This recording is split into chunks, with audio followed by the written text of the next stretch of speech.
the Brit and Yankees Craft Beer Podcast annual Barleywine show. Now, this year, because of COVID, we've had to do something a little bit different. It really wasn't going to be great to get a bunch of guys into one room, all separated, and I didn't have enough cameras. So this year, we're going to be going around to each of the breweries, and then we're starting here with the glorious copper of Hopvine Brewing, and my good chum, Mr. Ken McMullen, over on the other side there. Hey, Ken. How you doing, Phil? I'm doing great. I'm trying to look at this and not you, who's right over there. Yeah, you don't want to look at me. That's not a good thing. So anyway, we have 6 Barleywines. Annually, we generally take them out, and we've collected them over time. In fact, some of these I've had for probably 18 months. The first one we're going to do is just Ken and I. Where we go next, I'm not entirely certain. It's going to be a kind of a surprise podcast. But I've been wanting to try this one for quite some time. This is the Crystal Lake Boathouse Series Barleywine. Now, they do several of these. One of them actually will say 2018 on it. This doesn't say 2018, but it does tell me that it has been aged in a wet bourbon barrel, so they must have left it out in the rain. And it's been in there for an entire year. Now, I got this back in June for this year, so if it's been in for an entire year, this is 18 months old. Does that sound about good, Ken? Sounds delicious. Yeah. All right. I'm going to crack it open, so I'm going to have to open it here and get my glass because I've only got one pair of hands. I noticed the top of that can is pink. Yes, it is. Does it have any significance to what's in it? I bloody well hope not. I don't want a pink barley wine. I know, right? Might be something interesting. So here we go. Oh, it is coming out a I got to be careful here because this is only got 6 ounces each. Look at that. Oh, if I can turn it around. There we go. That's looking pretty darn good, don't you think? All right, Ken, here's yours. You got it? I got it. All right. Now, Crystal Lake Brewing, they do a considerable range of beers now. And in fact, I was actually in a Sam's Club this morning. You got enough there? Oh, give me a top up. Thank you. Lovely. It's nice to have a hand. I was in Sam's Club this morning, and they actually do sell Crystal Lake's Beach Blonde. I'm sorry, their blonde lager. And so they appear to be doing quite well. I've had several of their beers, and let's see if this is any good. Now, Ken, you and I did a barley wine with Riverlands. We could Google it. Mm-hmm. It was an English barley wine. I'm going to say this is an American barley wine, but ours was a lot less dark. Is that because this has been in a bourbon barrel? It certainly could have gotten color from the barrel. I mean, they're charred barrels, so certainly that. Stand up straight, don't slop them. There we go, good man. Oh, come on, I got this nice tank to lean on. That's okay, I'm just kidding. What does it mean when they have a wet barrel? That means recently dumped, so it's still wet with bourbon. Oh, okay. Versus like this one that the camera's next to is dry. You see all the rungs or the rims are falling off. Okay, and that's the hoops. Because then when it's wet, obviously it expands, and when it's dry, it contracts. Right. Okay. Cool. All right. Aroma. Well, I'm certainly getting the bourbon. How about you? Yeah, that's pretty evident in the nose. Yeah, right. I get some caramel malts too, like that rich barley wine, caramely. Well, let's taste it. Okay. Enough of this chatting.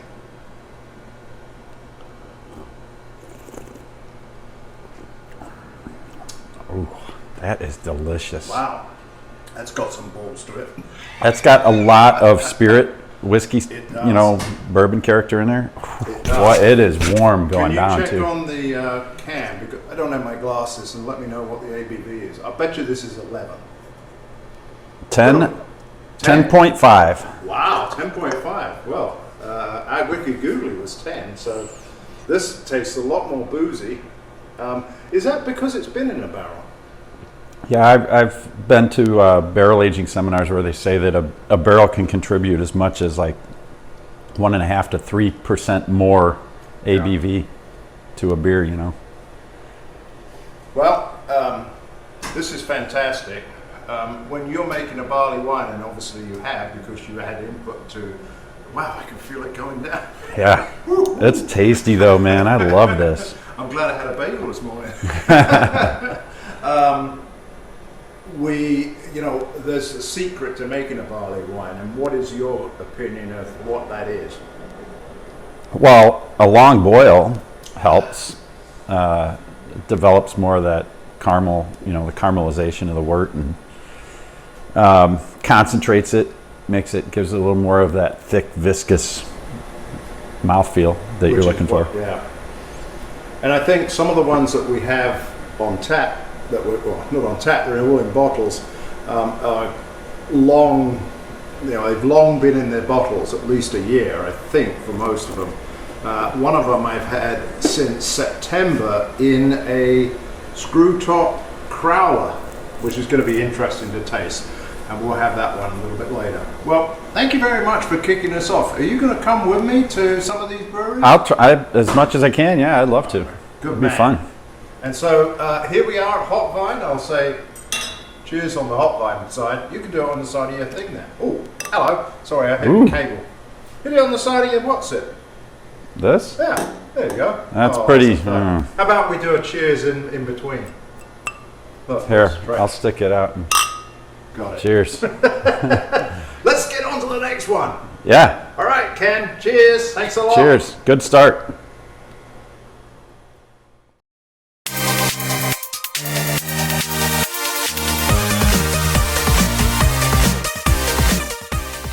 Hello, everybody. We're brewery number 2. And believe it or not, behind me is an empty Workforce Brewing down in Plainfield, Illinois. And I'm very, very happy to say that with me over there is the brewer and owner and all-around good guy from Workforce Brewing, Mr. Brandon Wright. Hey, Brandon. How's it going, everybody? It's going great. Now, with me is my co-host, Mr. Ken McMullen. But what I have to do is I have to move, because we're socially distancing here and we're wearing masks, I just have to move it. And there he is. Oh, doesn't he look sad as sitting out on his own? That looks like that's a nice little scene there, man. Yeah, look at that. Got a barrel here.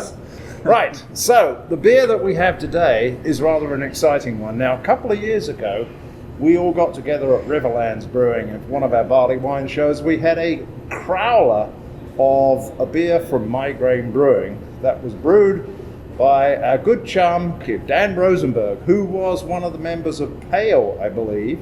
And these guys here are also founder members of Pale.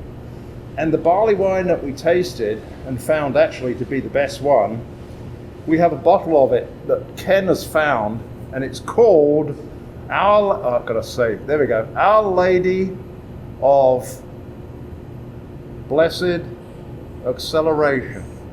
I'm not quite certain what that means. What does that mean, guys? You Brandon? really don't know what that's from? No.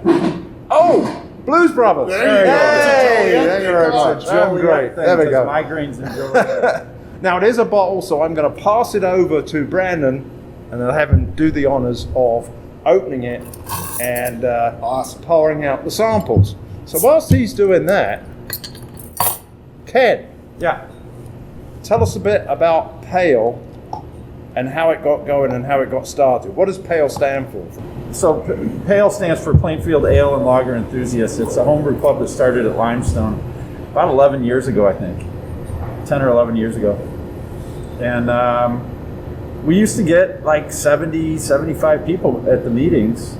And we're still, back when we were meeting before the pandemic, we were still pulling in about 30, 40, 50 people. Some of the last couple of meetings before the pandemic, it was like 50 or 60. Yeah, it's been a really successful, popular club, and a lot of pro brewers have come out of it. I think we did a collaboration a few years ago, Brando, that, and I want to say we had like Brandon? 18. We had like 18 pro brewers that Wow, were once that's Pale pretty members. cool. All right, well, I'm back again. Oh, look, I can get us both in. How's that? We are quite, there we go. That's good. I don't have to move it now. He's poured it out. Let's take a look at it. Now, I would say one thing, that poor Brandon doesn't have a... Hey, keep the noise down back there, will you? Brandon doesn't have a sense of smell. He does have a sense of snow. Non-COVID related. Okay, non-COVID related, yeah. And I believe it's something to do with allergies and you're going to go and get it fixed. But we won't go into that right now. So anyway, what do you think about this beer? It's poured out very dark. Ken, where's this been sitting? It's been in my closet, in my beer closet in my house. Let's smell it. Well, all but... Yeah. I can give it a taste here in a second. Okay. Oh my. Now, a barley wine is going to last, usually, no matter what. We are at the brewery. They are working back there. Apologize, but active brewery going on at the moment. This brewery is a working brewery. So, wow. Usually you look for those rich toffee kind of caramel notes. That boozy note's always got to be there. That's kind of those characteristics. Depends if American barley wine's usually a little hoppier. Your English barley wine's going to have more of that toffee kind of rich. Yeah, preaching to the choir. That's us, English toffees. Yeah, I'm more of an American barley wine person. I'm a hop nut, but I really, really like a good English. And I'm not really sure. I can't remember what this is a couple of years ago what this one was. So, well, it's intended to be an English barley wine. It's pretty potent. So my question is, do you know what is the ABV on this? I think it says on there. Oh. I want to say This is- 11.1 or Okay. This is deep. This 11, is dark. 11 and a half. 11 and a half. Are you getting like stone fruit major? I get a lot of like that, like plum, like, 11 and a half? That's not bad. yeah. Yeah. it's kind of like a caramel, plum, cherry kind of mixture of dark fruit, stone fruit, Cherry too. a lot of cherry. I got that too. Yeah. Which is kind of crazy. It's definitely got all that. Boozy, You know, spicy. It's almost like a Christmas pudding, folks. Which, incidentally, that would be really good poured over a Christmas pudding. Now, would this inflame like it does with brandy on a Christmas pudding? No. No, Okay. it's not enough. I don't know what the percentage is when it starts flaming, but it's like 40. Okay, that's very true. Yeah. We could get it there. We could do a couple things to tweak it. Yeah. Right. Okay. Have you made a barley wine here? We have actually. Yeah, we've done a few of them. We do kind of a semi-regular one called Inflatable Space Habitat, and it's an American style. We did do a unique version this last fall. We got grapes from our friends over at Sable Creek Winery, which are in our building, and we transferred the barley wine, the hot wort, I should say, out of the kettle onto about 800 pounds of Cabernet grape must. So we kind of tried to do a barley wine into a wine hybrid beer. And we let that rest for a few hours. We weren't using our cool ship to try to sour it at all. We were using it as an infusion vessel. So for that, we let it rest for a little bit, transferred it into stainless steel, and fermented it. And it's an incredible beer that's just this, it's true hybrid style. It's like got the beer notes, it's got the wine notes. We're real happy with that one. That's our latest one that we have on tap. Oh, you got it on tap? We do. Well, damn it, we should try that as well. And to give you some pop. Okay, well, how do we rate this? This must be what, 3 years old? Yeah, between 2 and 3. I think it's 2 to 3 years old. There's 2 to not 3 a date years on the old. bottle, and COVID's got us all messed up. But It's really, really good. And I know when we had the one that was off draft in a crowler from Migraine, it was just excellent. This is just taking it up a step or two. I know really the glad. way he did that. We brewed. I think he's got a 10. It was a 10 barrel system down there. But he brewed a full batch, and then we bottled a bunch of bottles for Pale members, Okay. and then we got that as part of our membership. I think I'm right in saying that Dan is no longer at Migraine, Right. so don't go there looking for him. But if you find out he's brewing somewhere else, find it, because he's a great guy. Well, cheers, guys. Cheers. I'd love to do a clank, but we have plastics. So it's all together now. 1, 2, 3, clink. Clink. Let's do that again. All together now. 1, 2, 3, clink. I love it here. Let's see if we can get some of the workforce one.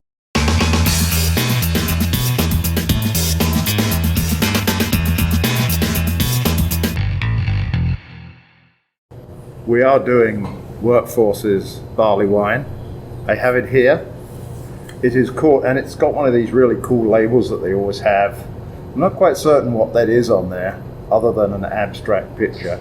Maybe Brandon will tell us. But this is called Inflatable Cool Ship Habitat. My question is, did you do it in a cool ship? We did, but yeah, it was pretty cool. It was a real fun project to work on. I'll pass it to you so you can take it and open it and give us samples. Was it inflatable though? Yes, It was one of those like big. we purchased a few Menards rafts. I love it. Ken, you could do that. Float around in beer on a raft? No, well, you could get a cool ship and then inflate it, and then you can Oh, make. I see. Yeah. Yeah, you could do that. You got plenty of room. No, yeah, our friends from the winery next door, they pressed a bunch of grape skins for us, and we used that to kind of infuse in the beer, and it was cool. So yeah, we take the hot wort out of the kettle straight into the cool ship. Thank you. It goes on to 800 pounds of Cabernet grapes, and it gives this beautiful kind of wine red color. Oh yeah, look at that. It's very fair. You get a lot of so the pressed grape skins have all the seeds and the stems in them. Those produce a lot of tannins. So the beer has a really interesting tannic quality, almost oaky in nature, and it's very dry, bone dry. So it's a really kind of cool beer. It's a little different than you normally think of a barley wine. It's a sweet, rich, like English barley wine with all that toffee and kind of caramel notes. This is more on the American side of the grain bill that we used. And we used Nelson Sauvin hops in it too, which helped kind of Zealand. some of that. Yep, So, absolutely. yeah, it's Fantastic. just overall real interesting beer to work on. And for me, how do you do your beers if you can't smell? I can still taste. So you can taste the beer and know what the aroma's going to be like, or do you have somebody who's a professional nose? So we utilize all of our staff here, and my wife Amanda. They all can have great sense of smell. Just for the last 8 years, fortunately, I've had some sinus issues that I'm working through now. So we're trying to figure that out. This is completely different to any barley wine I've tasted. I'm not getting the dryness too much. I'm getting a lot of tartness. You get the tartness At the end comes of it. straight out of those grape skins. And that's what it tastes like. Some sort of grapey. I don't know if it's grapey. I guess it is. I'm not a big grape guy, but Ken, comments. Exactly. What- It's sweet, Yeah. but at the same time, it does have that tartness, which is kind of crazy. And aroma-wise, I'm getting like a little bit of, it's like a little of funk. So If you notice on your tongue after you take a sip though, where those tannins are, it's dry on your tongue. But if you press your tongue to the roof of your mouth, that's dry. Unlike a normal barley wine would have that sweetness kind of character. It's dry like a wine finishes. Right, correct. and when you're putting your tongue on the head of your mouth, go take it off again to talk. Right? Yeah. So I want to know more about the inflatable cool ship. No, We went straight to the moon! seriously, the cool ship though. I mean, how long did you have it in there? Only about an hour and a half, 2 hours. So we weren't looking for bugs when we do cool ship beers, spontaneous fermentation, we're utilizing the outside microflora to inoculate those beers instead of actually pitching yeast into it. With this concept, we wanted to use that cool ship as more of the infusion vessel, large open vat to dump all those grape skins in. So beer, you ferment, we boil it at 212 degrees. We transferred it out of the kettle into the cool ship on the grapes, and we let that cool down to 180. So you're still at pasteurization times, so that we don't have any wild microflora that could, take over the beer. From there, that's where we transfer it into stainless steel, our standard fermenting vessel, and we added our West Coast, Chico ale strain that we use for a lot of our other beers. That's what finished that product out and fermented it actually. Now, you don't have a spigot on the side of the plastic thing, do you? Or the inflatable. I don't. So how do you get it out? Is it like, you put We a... use a pump. Oh, okay. Yep.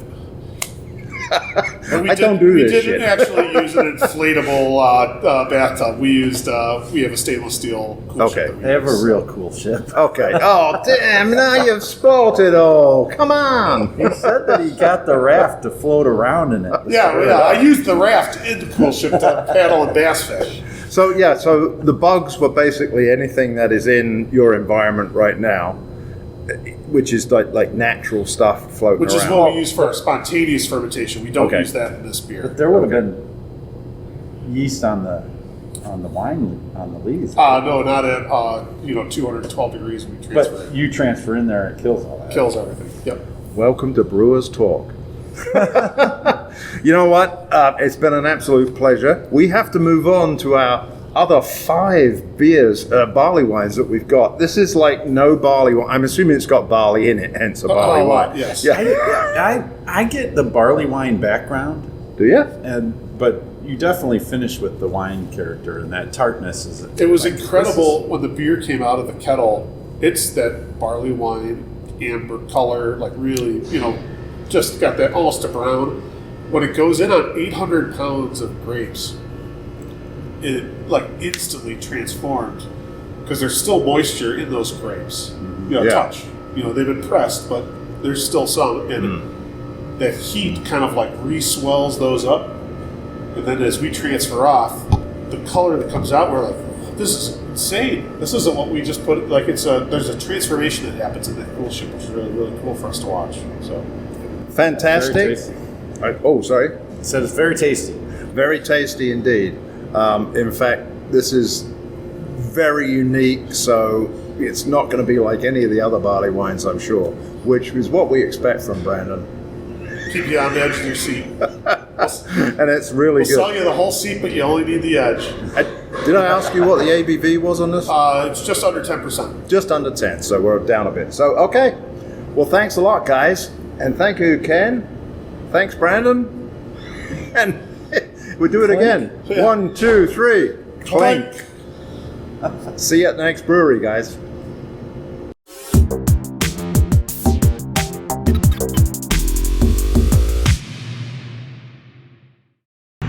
Hello, everybody. We're at another brewery. This time we've come a little bit west of Plainfield, but we stopped short of the Fox River. We're in Oswego, and where else? We're in the fire station, which used to be a fire station, but is now Oswego Brewing Company. And with me is my co-host, Mr. Ken McMullen. How you doing, Phil? Good morning. I'm doing great. And standing next to him is head brewer, Mr. Mark Wilson. An award-winning brewer, I should say. Hey, Mark. Hey, how you doing, Phil? Great to be here.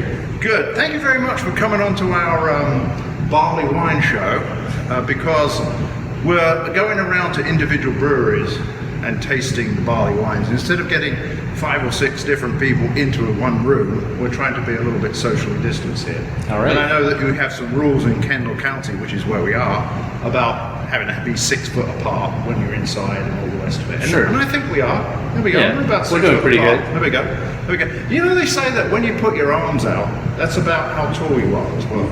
Yes. Except my other arm doesn't reach down to the bottom, it doesn't go down. Anyway, enough said. On to our next barley wine. This time we are going to try one from outside of suburban local breweries. We're actually going to head to California, but Chicago as well. Because what have we got but Lagunitas? Would you care to hold the bottle up, someone? There we go. Thank you. It's Lagunitas Gnarly Wine. Now this is a nod to macro brewers, which I think Lagunitas probably is. They're wholly owned, I think, by Heineken now. Heineken, yes. Tony McGee started it up back in the late 90s, right? No. Sometime in the 90s. Yeah. Sometime in the 90s. Did you know it? He actually started in a place called Forest Knolls, which is right next to Lagunitas, but he liked the name Lagunitas, but he kept it. And then he moved to Petaluma, which is where they are now. Then he came to Chicago because where better to brew beer but Chicago. Crack it open, boys. All right. All right. And Mark has, if you can get close to the camera and do that, that'd be great. Thank you.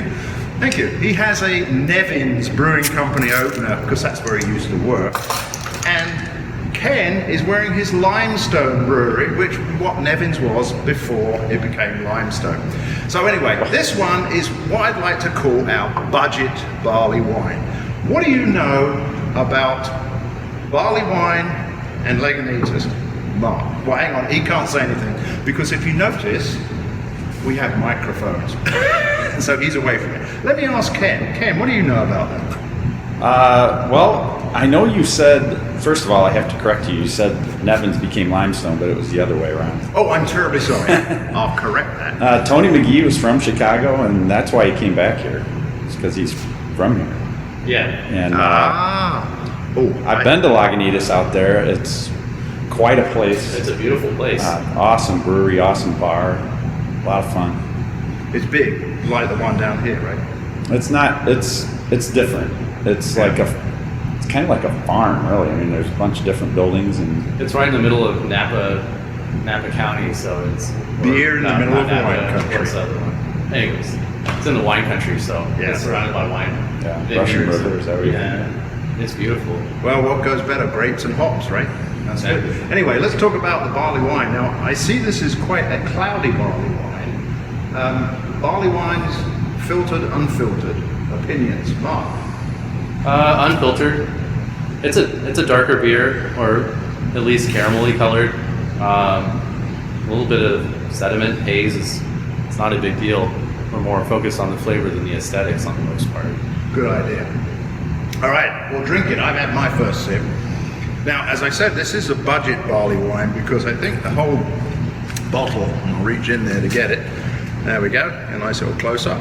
That, I think, was only about $8.99, something like that. They're fairly cheap, and you are getting an 10.9%, not 11. There we go. Makes all the difference. What do you think about it, boys? Who wants to go first? Getting a really nice butterscotch flavor out of it. I had a lot of caramel, a lot of toffee. Yeah. Definitely malt on the nose. The body, to me, is pretty light for most of the barley wines we've been tasting. Yeah. It is one of these beers that I think you probably want to share with somebody because I'm getting a lot of booziness in it. Sure. It's got a bite at the end of it. I think on the most part, like it's a style that's evolved a lot over the last probably decade. I think this feels much more like a early to mid 2000s barley wine as opposed to some of the barley wines we're drinking today that are much bigger bodied. And, It's not quite that old, but I did buy it back in summer of last year, so it's Sure. probably been on the shelf for a little while. And I have to say that when I looked on beer menus, there was only 3 places that had bottles of these available now, so it must be a seasonal thing. yeah. Well, quite nice. Now, Mark. Nice. Oh, go ahead. No, I was going to say nice for $8.99. That's Yeah, I know. That's kind of the Lagunitas pricing, though. Yeah. Their 6ers and 4-packs are always cheaper than When everybody they're else. hop stupid too, they used to come in bombers. That was like a $5.99 bomber or something like that. Yeah. Double I IPA. mean, Lagunitas, they're famous for their IPA, and now they're doing non-alcoholic beers. They're doing a hop Benet, I think it is called, something like that. And I've tasted that. It's quite nice. I mean, it's not like an alcoholic beer, but sometimes you don't always want that. I wonder if there's any way to do a non-alcoholic barley wine. What do you reckon, boys? Not worth it, is it? It'd be Okay. tough to get that body, I think. Yeah. So this one, About 10% alcohol. that's right, yeah. How would you get that body? Yeah. So, do we give a thumbs up to this? I think the value for money is right there. Although I think it's got a few, I wouldn't say rough edges, but it's not as smooth as some of the ones I have tasted. How about you? No, I think this one comes across more on the American side of barley wine than the English style because it does have a little bit more of a hop character to it. I think the hop character is a little oxidized on it. Yeah, I agree with you. But to me, the American barley wine is it's a little bit edgier because of that hop profile. And speaking of American barley wines, we couldn't come to a brewery unless we found out if the brewer actually did a barley wine. Mark? Yes. As luck and the script would have it, I'm going to reach in and pull this one, which is called That's My Baby, which is a, well, why am I talking about it? Mark, tell us what it's all about. It Are we is going to a- open that, by the way? Want me to open it? You're going to go and rush and get 3 more glasses, sir. Give me just a second. There'll be a short pause whilst he goes and get 3 more glasses. Me and Phil are gonna dance while we're waiting. Well, he's going to dance, I'm not.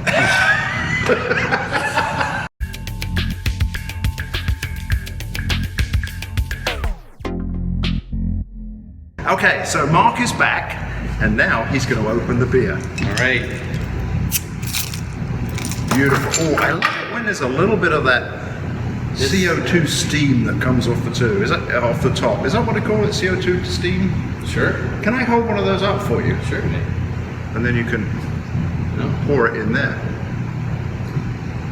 As long as I keep it steady. All right, there we go. All right. I'll take that one then. I'll put this one down.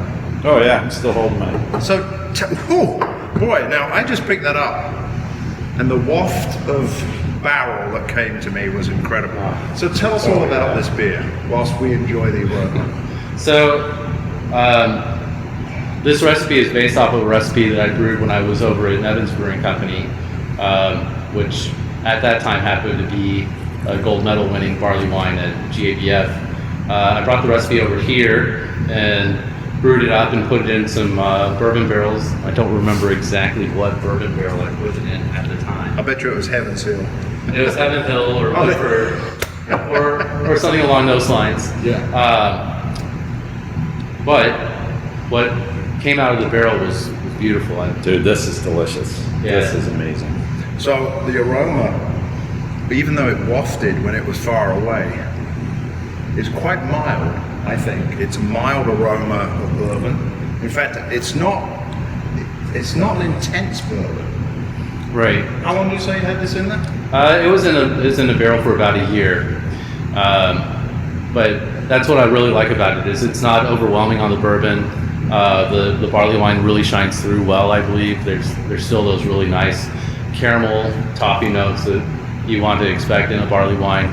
This is brewed more in the English style of barley wine, so it doesn't have those rough edges of the hop notes. It's got a better accent. So Yeah, and absolutely. Now, I'm going to say this with all due respect to the fine folks at Lagunitas. This is like having 2 different beers. And this is fantastic. Phil, if I can interrupt you, this is no, hang on, he's going to interrupt I do me. have a shout out. I got the barrel wrong completely. It's a Whiskey Acre barrel. So shout out to the guys at Whiskey Acres. All right. For making excellent whiskey and barrels to put the And Whiskey Acres is that and out in DeKalb. out in DeKalb. Okay, right out Westway. Yes. Yeah, this is delicious. What you're talking about, the whiskey not overtaking the beer, it's like melded really well with it. So I get like even bready malt notes coming off of this, blending with the whiskey, and there's a little heat from the alcohol, but Yeah, you talked about the caramel and the toffee. Man, you get that. And I'm sure that as this warms up, this will become fantastic. What do This you is reckon? delicious. What temperature should you have a barley wine at in order to get that flavor right off the bat? Because I'm sure everybody keeps it in the fridge, right? Right. I think the 45 to 50 range gets you a really nice. It really opens up all those flavors that you're looking for. yeah, cellar temp is like 45 to 55, so anywhere in there. Okay, cool. Well, this is absolutely excellent. So we've had actually a couple of bonus beers. When we were down at Workforce, Brandon pulled out his, and now Mark has pulled out his. Do you have bottles of this available still? I do have bottles of this All right. available. So make sure when you come into the tap room, ask for That's My Baby Barley Wine, the barrel-aged version. Oh, We'll yeah, have bombers it's of that really available. So tell us, before we wrap this up, and I'm going to give a thumbs up to the Lagunitas one, but if I had it, I'd give 2 thumbs up to the other one. How many thumbs you got going up? including the Oh, he's got a leg going up. foot thumbs. So what has Oswego got going on? Because the last time we were down here, as you look out the front of Oswego and then look over that way, I'll take a picture of it and show you. There used to be nothing, and it used to be the Fox River. Now it's an enormous great apartment building. So you've got a built-in audience right there. Yes. So what are you going to have ready for them coming up in April? Oh, we've got lots of exciting things coming up here. We recently did a collaboration with our friends at Flight Bottle Shop in downtown Yorkville for an Italian-style Pilsner, and we're looking at that for early April release. This week we have some fresh of our Haze for Horses IPA. That's coming out, canning that tomorrow. We also have our Pickin' series, which is a fruited sour series that we do. And this week we are canning up Pickin' Blueberries, which is a blueberry and lemon fruited ale, sour ale. I had the Pickin' Raspberries, which I thought was excellent. So really excited about the Pickin' series and going to get that going. We have a collaboration with our friends at Riverlands next week to make a super dry lager. So I'm really excited about doing that. It's basically a rice lager. So Interesting. So we'll be doing that next week and look for that in early May. Yeah, that's just a little bit what we have on our docket right now. Very cool. Very cool indeed. All right. Well, this is a tremendous beer. Thank you so much indeed for sharing it. I'm terribly sorry to Lagunitas to have overshadowed your beer, but this is a darn good one too. Look for it. If you want something really cool in the American line, go for this one. Are we able to reach in and do a clang? Sure. Yeah. I think so. Everybody, 1, 2, 3. Cheers. Cheers. All right, Ken, get in your car. We gotta go down the next brewery. No, that's walking. These morning Pubcast, bro. Okay, don't let them know that we did this at 11 o'clock in the morning. Okay. 11:20. See you in a Cheers. second. Thank you guys for coming out. Cheers. Yeah, thanks, Mark.